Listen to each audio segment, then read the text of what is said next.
بسم الله الرحمن الرحيم. الحمد لله نحمده ونستعينه ونستغفره ونؤمن به ونتوكل عليه ونعوذ بالله من شرور أنفسنا ومن سيئات أعمالنا. من يهده الله فلا مضل له ومن يضلل فلا هادي له. ونشهد أن لا إله إلا الله وحده لا شريك له ونشهد أن سيدنا مولانا محمدا عبده ورسوله. أما بعد، فأعوذ بالله من الشيطان الرجيم. بسم الله الرحمن الرحيم. لقد كفر الذين قالوا إن الله هو المسيح ابن مريم. محترم حضرات، میں اس سے پہلے والے جمعے کو حضرت عیسیٰ علیہ السلام کی پیدائش کے متعلق بیان کر رہا تھا کہ اللہ تعالی نے جب حضرت عیسیٰ علیہ السلام کو ان کی والدہ کے ذریعے سے پیدا فرمایا بغیر کسی باپ کے، اور وہ لمحہ، وہ وقت حضرت مریم پر بہت بھاری تھا. اللہ کی قدرت کا ایک نمونہ تھا، لیکن ایک انسان ہوتا ہے تو اس کو انسانوں کا سامنا کرنا پڑتا ہے، اور اس وقت اس کے جو احساسات اور جذبات ہوتے ہیں وہ بہت زبردست ہوتے ہیں. اس وقت آپ کی زبان پر الفاظ تھے کہ اس وقت سے پہلے میں مر گئی ہوتی، ایسی ہو گئی ہوتی کہ کوئی مجھے یاد نہ کرتا. لیکن اللہ تعالیٰ کو جو کام کرنا ہوتا ہے وہ کرتے رہتا ہے اور وہ ہوتا ہے. اس سے چھٹکارا نہیں. حضرت عیسیٰ علیہ السلام پیدا ہوئے. اللہ تعالیٰ نے آپ کو طریقہ بتلایا کہ لوگوں کا سامنا کرنا ہے آپ کو، تو آپ کہہ دینا کہ بھئی میں تو روزے سے ہو، وَلَنْ نُكَلِّمَ الْيَوْمَ إِنسِيًّا، میں بات نہیں کروں گی، میرا روزہ ہے. اس سے بات کر لو بچے سے. جب آپ حضرت عیسیٰ علیہ السلام کو گود میں لے کر بستی میں داخل ہوئی اور لوگوں سے آپ کا سامنا ہوا تو لوگوں نے آپ پر الزام کی، اعتراض کی بوچھار لگائی. یا اخت ہارون ما کان ابوک امرأ سوء، یہ ہارون کی بہن، یہ تو نے کیا کیا؟ تیری ماں تو باغی نہیں تھی، یہ اثر تیرے اندر کہاں سے آ گیا؟ وہ تیرے گھر میں کوئی ایسا نہیں ہے جس نے غلط کام کیا اور پھر تو نے ایسا کیوں کر دیا؟ فاشارت الیہ، آپ نے اشارہ کیا اس بچے کی طرف. کہنے لگے کہ بچہ جو گود میں ہے ہم اس سے کیسے بات کریں؟ آپ کہہ رہے ہو اس سے پوچھ لو، اس سے بات کر لو، یہ گود میں بچہ کیا بولے گا؟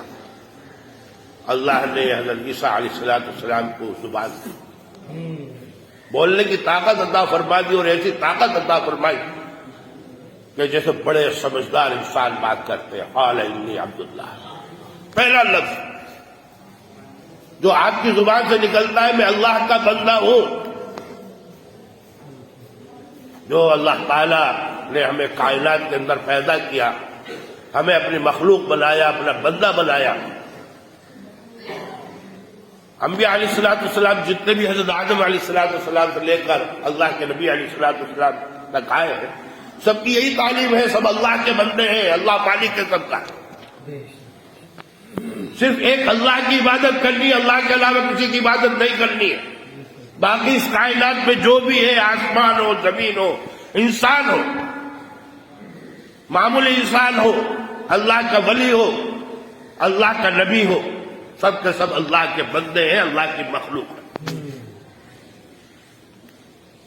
یہی جھگڑا تھا ان کا، عیسائیوں کا تو جھگڑا یہی ہے.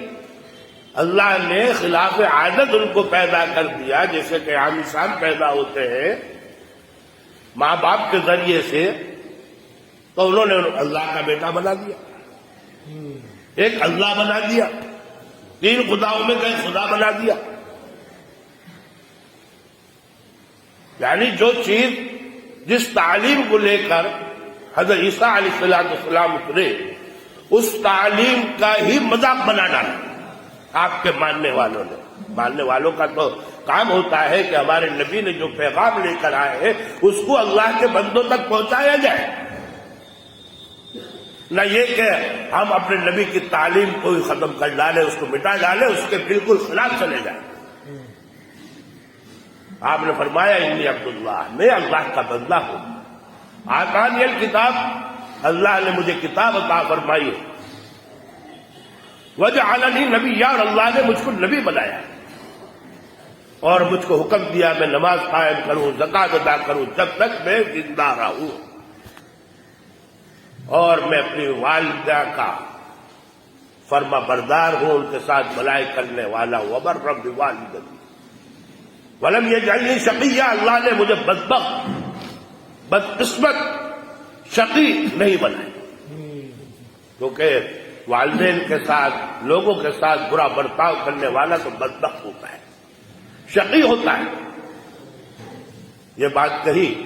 پھر حضرت عیسیٰ علیہ السلام کے جو ماننے والے ہیں، جنہوں نے اس بات کو سمجھ لیا، ان کو تو یقین آ گیا، لیکن جو یہودی تھے، اللہ نے ان کی طرف بھی آپ کو نبی بنا کر بھیجا تھا، لیکن وہ آپ کو پیچھے پڑے رہے، آپ کو نقصان پہنچانے کے در پہ رہے.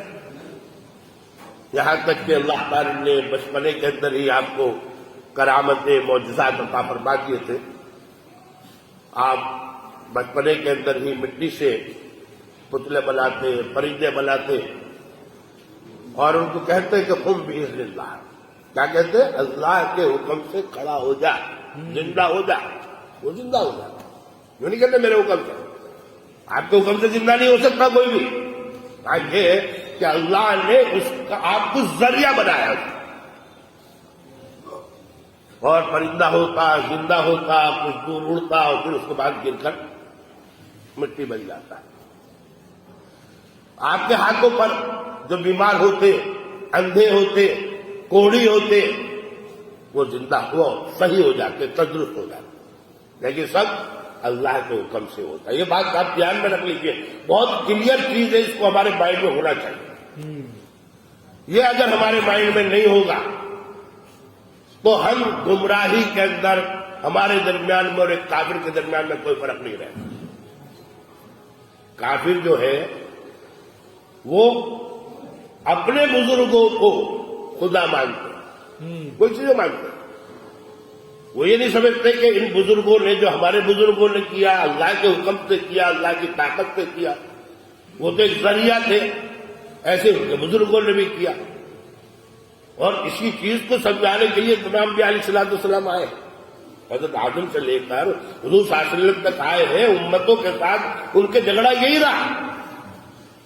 وہ یہ سمجھتے تھے کہ یہ ہم نے مورتیاں لگا رکھی ہے خانہ کعبہ کے اندر، یا اس سے پہلے جو قومیں تھی اپنی اپنی عبادت گاہوں کے اندر لگا رکھی تھی، وہ یہ کہا کرتے وہ سب کا پیدا کرنے والا ایک اللہ ہے، سب کا کرنے والا ایک اللہ ہے، ان کی عبادت نہیں. بولے یار کیسی بات کرتے ہو، انہوں نے اتنے بڑے بڑے معجزات بتائے، کرامتیں بتائے، احسان کر دیا، ان کی پوجا نہیں.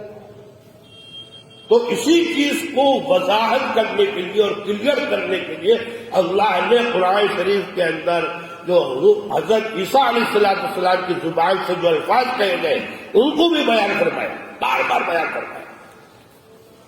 تیسرے پارے میں اللہ نے فرمایا ان اللہ ربی و ربکم فاعبدوہ، بے شک اللہ میرا بھی رب ہے اور تمہارا بھی رب ہے، اور اسی کی عبادت. یہ نہیں کہ اللہ نے مجھے بغیر باپ کے پیدا کر دیا تو تم نے سمجھ لیا کہ میرا باپ اللہ ہو گیا.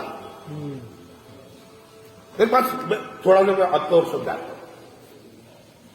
اللہ کو، اللہ ہمیشہ سے ہے، ہمیشہ رہے گا. اللہ کو کبھی موت نہیں آئی. تو باپ جو ہوتا ہے نا، بیٹا باپ جیسا ہوتا ہے، بیٹا باپ جیسا ہوتا ہے. اللہ ہمیشہ سے ہمیشہ رہے گا.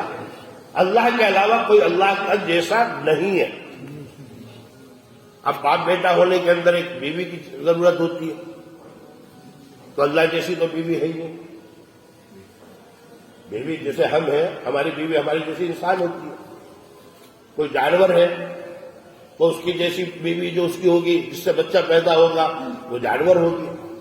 بکری ہوگی، گائے ہوگی، شیرنی ہوگی، بھیڑنی ہوگی، اونٹنی ہوگی. تو جس جانور کا ہے بچہ، اسی جانور دونوں ایک سیم ہوں گے، اور انہی سے اللہ تعالیٰ ان کی اولاد کو پیدا کرے گا. اب اللہ تعالیٰ تو ہمیشہ رہنے والا ہے، اب اولاد کیسی؟ اگر ایک بات آپ کہہ رہے ہو تو آپ پوچھئے اسے کہ بھائی باپ تو ہمیشہ سے، آپ کہتے ہو اللہ باپ ہے، تو اللہ تو ہمیشہ سے ہمیشہ رہے گا. بیٹا ایسا کمزور کہ بعد میں پیدا ہوا اور آپ کے حساب سے تو اس کو سونے بھی دے گے، اتنا کمزور. اللہ تو ایسا طاقتور ہے کہ سب کو سونے میں دے دے گا، اللہ کوئی سونے نہیں دے سکتا. تو اولاد ایسی کیسے کمزور؟ لیکن جب انسان کی بدھیاں بھرشٹ ہو جاتی ہیں، ختم ہو جاتی ہیں، پھر ان چیزوں کی وہ لوجک سمجھ میں نہیں آتی. جس کو سمجھ میں آ جاتی ہے اس کو سمجھ میں آ جاتی ہے، ٹھیک ہے، وہ اپنی غلط بات کو چھوڑ دیتا ہے. تو اللہ تعالیٰ نے حضرت عیسیٰ علیہ السلام کے بارے میں قرآن شریف کے اندر اتنا زیادہ بیان کیا. وجہ اس کی یہی کہ اللہ کو اپنے بندے کے اوپر، جو اللہ کا نیک بندہ ہو، جس کو اللہ نے پسند کیا ہو، اپنا نبی بنایا ہو، اپنی قدرت کا نشان بنایا ہو، اس کے لیے اس کے اوپر کوئی لعنت اللہ کی برداشت نہیں. یہ لعنت ہے کسی کو جو نہ ہو وہ بنا دینا. ہم یہ سمجھتے ہیں کہ بھئی ایک ڈاکٹر نہیں ہے، ہم نے اس کو ڈاکٹر بنا دیا تو 420 ہو گیا. ہم کیا سمجھتے ہیں کہ ہم نے اس کا سمان کر دیا؟ ارے سمان نہیں ہوا، ہم نے اس کو غلط اس کی پدوی دے دی ہے جس کا وہ مستحق ہی نہیں ہے، اور اس کے ذریعے سے ہم دنیا کو دھوکہ دینے کی کوشش کر رہے ہیں. جو انسان نہیں ہے اس کو آپ وہ چیز کیسے بنا سکتے جو وہ نہیں ہے، اور بنا رہے ہو تو آپ دنیا کو دھوکہ دے رہے ہیں اور اس کو غلط جگہ پر کھڑا کرنے کی کوشش کر رہے ہیں. حضرت عیسیٰ علیہ السلام اللہ کے بندے. اللہ تعالی نے قرآن شریف کے اندر فرمایا لقد کفر الذین قالوا ان اللہ هو المسیح ابن مریم، کہ وہ لوگ کافر ہو گئے. لقد کفر الذین، وہ لوگ کافر ہو گئے، قالوا، جنہوں نے کہا ان اللہ هو المسیح ابن مریم، جو اللہ ہے وہی مسیح ابن مریم ہے. اللہ نے کلیئر کہا. اور پھر دوسری آیت کے اندر اللہ تعالیٰ فرما رہے لقد کفر الذین قالوا ان اللہ ثالث ثلاثہ، وہ آدمی کافر ہو گیا جو کہنا ہے کہ مسیح جو ہے تین خداؤں میں ایک خدا ہے. تین خدا کہتے ہیں، ایک اللہ، ایک حضرت مریم اور ایک حضرت عیسیٰ، یا ایک حضرت جبرائیل اور ایک حضرت عیسیٰ. اس طرح سے یہ عیسائیوں کے اندر یہ چلن تھا. تو اللہ تعالیٰ نے اس بات کو اور کلیئر کرنے کے لیے، کیونکہ ہم لوگ کیا سمجھتے ہیں کہ ان کے ہاتھ میں سب کچھ ہے. اللہ تعالیٰ نے، آپ قرآن شریف پڑھیں، جو پڑھنے کی کتاب ہے اس کو ہم پڑھتے نہیں، جو سمجھنے کی چیز ہے اس کو نہیں سمجھتے. ہم نے قرآن شریف کو چھوڑ رکھا ہے، ہم نے کتاب اندر رکھ دی، بل اس کی ضرورت ہی نہیں ہے، اس کو پڑھیں گے تو ہم کو سدھرنا پڑے گا.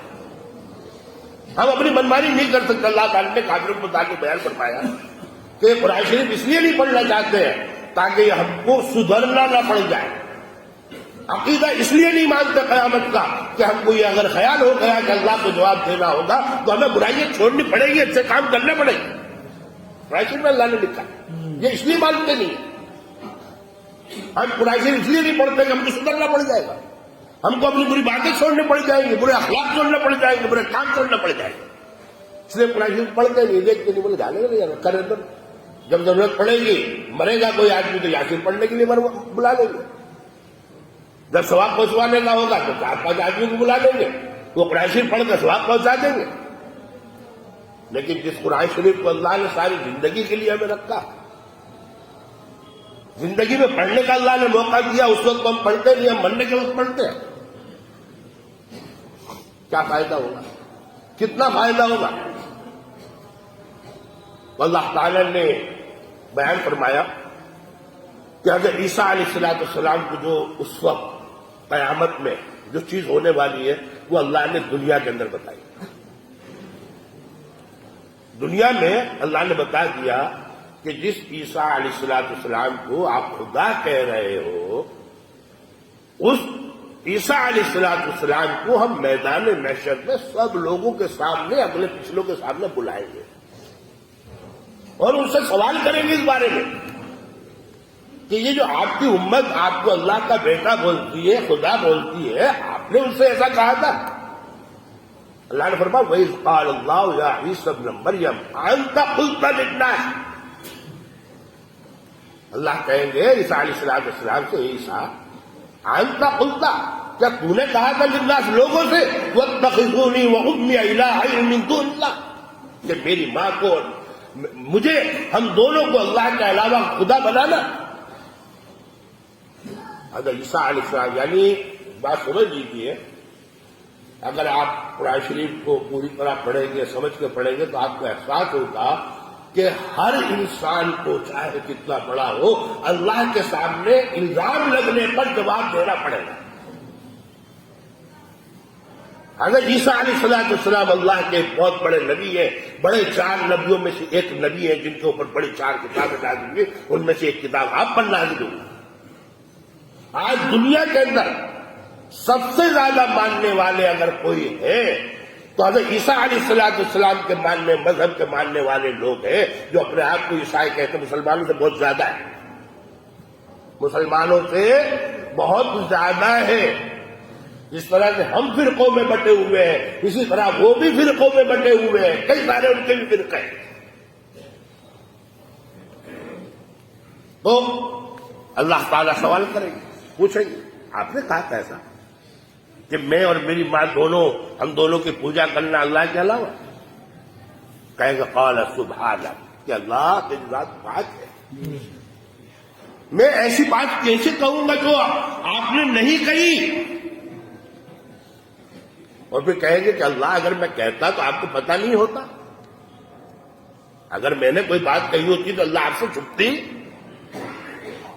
ان اقول ما ليس لي بحق ان كنت قلته فقد علم اور فقد تعلم ما في نفسي، کہ آپ جو میرے دل کے اندر ہے وہ آپ جانتے ہو، اور آپ کے اندر کیا ہے، آپ کیا چھپا کر بیٹھے ہو، آپ کے دل میں کیا ہے وہ تو مجھے پتہ نہیں ہے۔ اللہ ہم سب کے دلوں کو جانتا ہے، علیم بذات الصدور، لیکن اللہ کے پاس کیا ہے وہ ہم نہیں جانتے۔ حضرت عیسیٰ علیہ السلام کہہ رہے ہیں کہ اللہ میرے دل میں کیا ہے آپ کو پتہ ہے، لیکن آپ کے دل میں کیا ہے وہ مجھے پتہ نہیں۔ انک انت علام الغیوب، کہ تو غیبوں کو، چھپی ہوئی چیزوں کا جاننے والا ہے۔ پھر کہتے ما قلت لہم، میں نے نہیں کہا تھا، میں نے وہی کہا جو آپ نے کہا ہے کہ اللہ کی عبادت کرو، اللہ میرا اور آپ کا خدا، یہ میں نے کہا ہے۔ تو آپ اندازہ لگا سکتے ہیں کہ جو ہم حرکتیں کرتے ہیں نا، یہ میں حضرت عیسیٰ علیہ السلام اپنی بات کر رہے ہیں، ہم جو حرکتیں کرتے ہیں، ہم یہ سمجھتے ہیں کہ ہم اپنے نبی کے شہدائی ہیں، چاہنے والے ہیں۔ ارے ہماری وجہ سے ہمارے نبی کو شرمندگی کا سامنا کرنا پڑتا ہے، ہمارے نبی کو سامنا کرنا پڑتا ہے شرمندگی کا۔ ہم کہتے ہیں کہ ہم امتی ہیں، لیکن ہم امتی کہلانے کے لائق نہیں، ہم امتی کے نام پر دبا ہے۔ آپ کو ایک واقعہ سناتا ہوں، دلی کے اندر آزادی سے پہلے کی بات ہے، دہلی کی جامع مسجد جو ہے نا ہمیشہ سے بہت خوبصورت اور لوگ گھومنے آیا کرتے تھے، اور ہم نے تو اپنے بچپنوں کے اندر دیکھا ہے کہ لوگ وہاں پر جمعے کو خطبے کی جو آخری خطبہ ہوتا ہے نا وہ ودا کا، جو رمضان کے اندر اس کی اور عید کی نماز پڑھنے کے لیے کئی دن سے پہلے سے آ کے وہاں دلی کے اندر پڑھا کرتے، تو اس مسجد کو دیکھنے کے لیے باہر سے انگریز وغیرہ آتے ہیں، بہت لوگ آتے ہیں۔ جو ہندوستان میں آئے گا وہ لال قلعہ بھی دیکھے گا اور دہلی کی جامع مسجد بھی دیکھے گا، دیکھنی۔ تو انگریز آیا، تو انگریز نے جب گیا تو اس کا پاکٹ تھا پیسوں کا، وہ گر گیا واپسی کے اندر۔ وہ ایک فقیر کی نظر پڑی، اس نے اٹھایا، اور جب تک وہ اس کو بلاتا وہ اپنی گاڑی میں بیٹھ کر نکل گیا، اور وہ پیکٹ جو ہے نا نوٹوں سے، ڈالروں سے، پاؤنڈ سے بھرا ہوا، فل بڑا آدمی تھا، اس نے اٹھا کر رکھ دیا۔ پھر دوسرا رجوع آیا تو وہ انگریز واپس ویسے آیا، گاڑی سے اترا، اور اس نے فقیر جو مانگتا ہے وہ. اس نے دیکھا کہ وہاں گیا, وہ دوڑتا اس گیا کہ صاحب نے آپ کا پچھلی مرتبہ آپ آئے تھے تو آپ کا پاکٹ گر گیا تھا, یہ آپ کا پاکٹ ہے. دیا, اس نے کھول کر دیکھا, سارے نوٹ بالکل جس طرح سے اس نے رکھے تھے اسی طرح سے لگے تھے.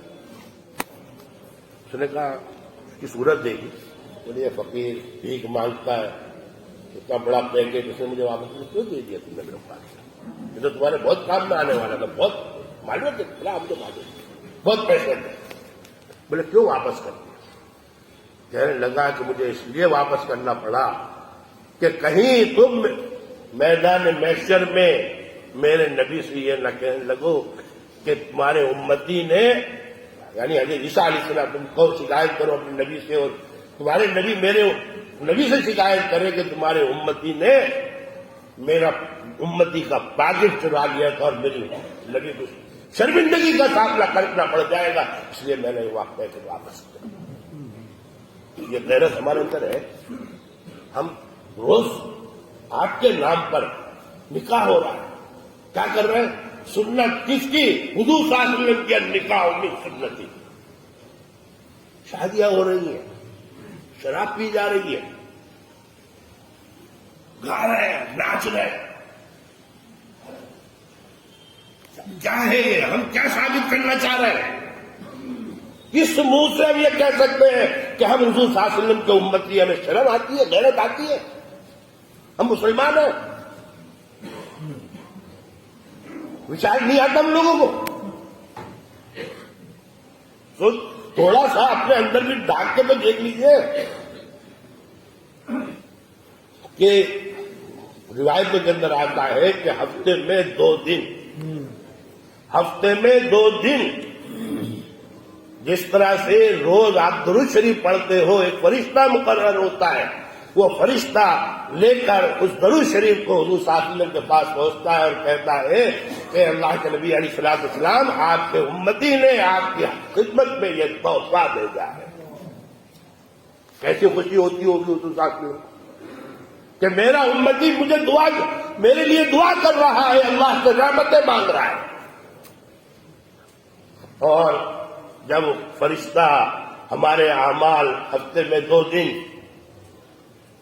ہم نے دارو بھی ٹھسائی ہے, ناچے بھی خوب ہیں, گائے بھی خوب ہیں, حضور صلی اللہ علیہ وسلم کی سنت کا بھی مذاق اڑایا ہے, اور وہ لے کر جاتا ہے کہ حضور میں آپ کی امتی کے فلاں امتی کے یہ عمل لے کر آیا ہوں, آپ کا امتی دارو ٹھسا رہا تھا, ناچ رہا تھا, ڈی جے پہ گا رہا تھا, لوگوں کی نیندوں کو بیکار کر رہا تھا.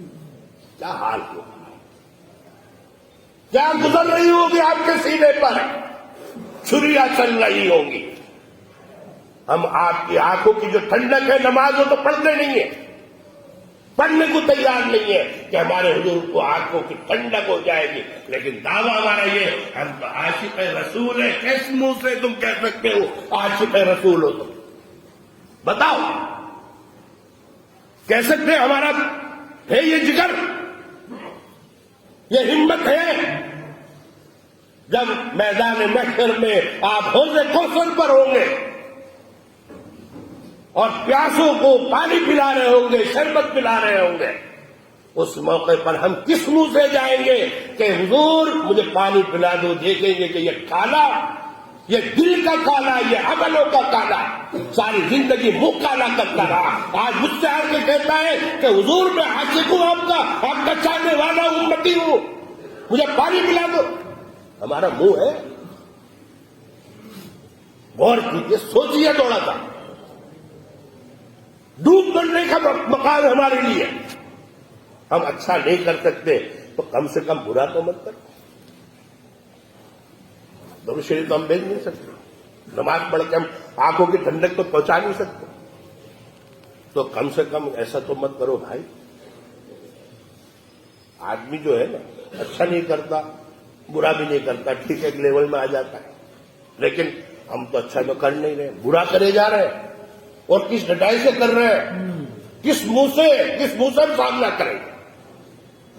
آپ ہمارے یہ عمل جو ہم کر رہے ہیں وہ حضور کے پاس نہیں پہنچ رہے, وہ فرشتے یہیں پہ چھوڑ کے چلے جاتے ہیں کہ بھئی یہ نہیں لے جانے کے. دوسرے لے کے جائیں گے؟ اچھے اچھے دیکھ کے لے کے جائیں گے؟ بتائیے، غور کیجئے، تھوڑا سا غور کیجئے. آپ مسلمان ہیں، اللہ نے آپ کو عقل دی ہے، دماغ دیا ہے، سمجھ دی ہے، راستہ دیا ہے. کیوں ہم پر پاگل پن سوار ہوتا ہے؟ ارے دوزخ میں اگر ڈال دیا گیا نا تو اتنی تڑائی ہونے والی ہے. یہاں پر جا کر بھٹی میں انگلی ڈال کے دیکھ لو کہ کتنی تکلیف ہوتی ہے. اس سے 70 گنا زیادہ اس آگ کی تکلیف ہے. آدمی جو جلتا ہے نا، جل جاتا ہے، ہاسپٹل میں رکھا جاتا ہے، اس کو ایسی کے اندر رکھا جاتا ہے، اس کے ٹائپ ہوتے ہیں کتنے گنا یہ جلا ہے، کتنے ٹکا جلا ہے، اور اس کو کتنی تکلیف ہوتی ہے. اس کا اندازہ آپ جا کر کرو تو صحیح، اور پھر سوچو کہ ہم یہ عمل کرنے کے بعد کیا ہم جنت میں جائیں گے یا اس دوزخ میں جائیں گے؟ کیا دنیا کی تکلیف ہم برداشت نہیں کر سکتے؟ وہاں کے آخرت کے عذاب کی تکلیف کو ہم برداشت کر پائیں گے؟ اچھے عمل ہے نہیں، برائیوں کو ہم لے کے جا رہے ہیں. پہلے اس کے اندر جو ترازو ہوگی اس کے اندر ہی ہمارا پلڑا جو گناہوں کا نیچے ہوگا، بولے اٹھاؤ پھینکو اس کو، ٹانگ پکڑ کے کھینچو اس کو اور لے جا کر دوزخ کے اندر ڈال دو. سوچو کیا حالت ہوگی. تھوڑا آنکھ بند کرو کہ ہم جن چیزوں کے ساتھ، جن پاپوں کے ساتھ، جن گناہوں کے ساتھ رہ رہے ہیں، اس کے بعد جب میدان محشر میں پہنچیں گے اللہ کی طرف سے ترازو لگی ہوگی گناہوں کی، اور برے عمل اور اچھے عمل تولے جائیں گے. ہمارے یہاں اچھے عمل تو ہے نہیں، وہ اس طرح یوں ہو جائے گا، اور جو گناہ زیادہ ہے وہ نیچے ہو جائے گا، اٹھا کر ہم کو آگ میں ڈال دیا جائے گا. وہاں پر سانپ بچھو کاٹیں گے، زنجیروں کے اندر کو باندھ دیا جائے گا. جب ہم کو پیاس لگے گی تو کھولتا ہوا پانی جس کے اندر پیپ ہوگا، خون ہوگا، جو باس مارتا ہوگا، ہم کو دیا جائے گا کہ لو پی لو. ہم اس کو پیئیں گے اور پیاس کی وجہ سے منہ میں تو ڈال لیں گے. ہمارے دیش کے اندر ایسا ہوتا ہے، بہت سی مرتبہ آدمی ایسڈ پڑا ہوا پانی سمجھ کے پی جاتا ہے، اندر کاٹ دے. روایتوں کے اندر آتا ہے اس کھولتے ہوئے پانی کو پیپ کو جب آدمی پیے گا، پیاس کی وجہ سے اندر سے انتڑیاں کٹ جائیں گی، اور پھر کہے گا بھوک لگی ہے، تو بھوک لگنے کے لیے کڑوا کانٹوں دار کھانا ان کو پیش کیا جائے گا. اللہ نے فرمایا کہ نہ تو بھوک مٹے گی، لا یسمن ولا یغنی من جوع، نہ تو موٹا ہوگا نہ بھوک ملے گی. یعنی مزہ بھی نہیں آئے گا، کانٹے دار ہے، کڑوا ہے، کھا نہیں سکتا، لیکن بھوک لگی کھانا تو پڑے گا. تو اس لیے ہماری سوچ لینا، غور کر لیجیے کہ جو یہ مزے ہیں تھوڑے ہیں، 1 گھنٹہ 2 گھنٹہ 3 گھنٹہ، پھر اس کے بعد ساری زندگی کانٹوں میں ہے، ساری زندگی دوزخ میں ہے. کیا ہماری تیاری ہے کہ ان حرکتوں کرنے کے بعد، کیونکہ ہمارا چہرہ تو ہوگا نہیں، کیا ہم حضور کے سامنے جا کے کھڑے ہو جائیں گے کہ حضور ہمارے لیے سفارش کر دینا؟ پہلے فرشتے ہی نہیں پہنچنے دیتے، فرشتے ہی نہیں پہنچنے دیتے. وہ کہیں گے حضور کہیں گے نا یہ میرا امتی ہے، آنے دو. تو کہیں گے آپ کو معلوم نہیں ہے آپ کے پیچھے سے کیا کیا کانڈ کیے ہیں. اب گنہگار ہو، کوئی چور ہو، ڈاکو ہو، بلاತ್ಕಾری ہو، اور پولیس والے اس کو لے کے جا رہے ہو بند کرنے کے لیے، کوئی بڑا آدمی، وٹ والا آدمی، وقتدار آدمی، پولیس والوں کو کہے گا ارے یار یہ تو میرا آدمی ہے چھوڑ دو. وہ کہے گا تمہیں معلوم نہیں ہے کیا کر کے آیا، یہ بلاತ್ಕಾری ہے، یہ چور ہے، یہ شرابی ہے، یہ جواکار ہے. وہ کیا کہے گا؟ جلدی لے کے جا اس کو. کوئی محبت نہیں کرتا گنہگار سے. سوچ لی دنیا ہے، دنیا کے اندر بتا رہا ہوں، جا کے تجربہ کرنا دیکھ لو. آدمی اسی وقت آپ کی حمایت کر سکتا ہے جب آپ سیدھے ہو، صحیح ہو، لیکن اس کو پتا چل جائے نا کہ یہ اتنا بڑا گنہگار ہے، دنیا کے اندر بڑے سے بڑا نیتا بھی جان بچا کے بھاگتا ہے. تو اللہ کے نبی علیہ السلام جیسے پیارے نبی جن کو یہ پتہ چلے گا کہ اس نے میری تعلیم کا مذاق اڑایا، میرے دین کا مذاق اڑایا، میرے قرآن کا مذاق اڑایا، وہ کیسے آپ کی حمایت کے اندر کھڑے ہو جائیں گے؟ اس لیے اللہ سے دعا کیجئے، سوچئے، تھوڑی دیر کے مزے کے لیے اپنی آخرت کو اور جو ہمیشہ رہنے والی زندگی ہے اسے برباد مت کیجئے، ورنہ سوچ کے یہی سے تیاری کر کے جائیے، کمر کو مضبوط کر کے جائیے۔ جب وہ محمد علی قلعے کے ساتھ میں فریزر کا مقابلہ ہوا نا، تو اسے معلوم تھا کہ محمد علی کے گھوسے کتنے زبردست پڑتے ہیں، تو اس نے پہلوانوں کو رکھا، ان کو کہا کہ لاٹھی لو لاٹھی اور میرے کو مارو، تو وہ مارا کرتے تھے، وہ کھڑا ہو جا مارتے تھے۔ کیوں کہا تھا مار؟ کہ محمد علی قلعے کے گھوسے میرے کو اثر نہ کرے۔ ہمیں اتنی مضبوطی رکھنی ہے تو تیاری کر کے جاؤ، تاکہ وہاں پہ جو فرشتے ہم کو ٹوکے تو ہم مضبوطی کے ساتھ کھڑے رہ سکیں کہ دنیا میں ہم نے اتنے بڑے بڑے پاپ کیے تھے، لو یہاں پہ ہمیں مار لیں۔ اس لیے اللہ سے دعا کیجیے کہ اللہ ہمیں سچا پکا مسلمان بننے کی توفیق عطا فرمائے۔ ان پاپوں میں کچھ رکھا نہیں ہے، ان سے بچنے کی اللہ تعالیٰ نے طاقت عطا فرمائے، توفیق عطا فرمائے۔ وآخر دعوانا الحمدللہ رب العالمین۔